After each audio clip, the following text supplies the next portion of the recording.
Welcome to your first step towards mastering the stock market. Many beginners find investing intimidating, but it's actually more accessible than you might think.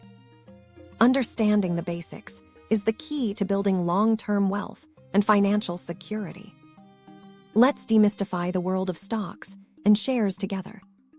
So, what exactly is a stock?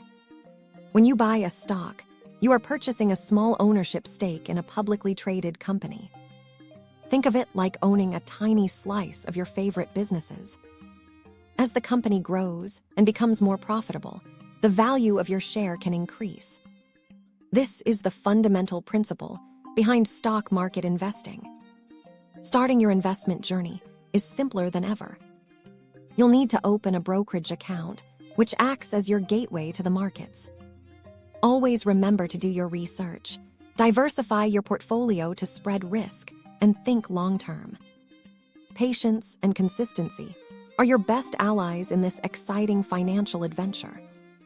This video is for educational purposes only, not financial advice.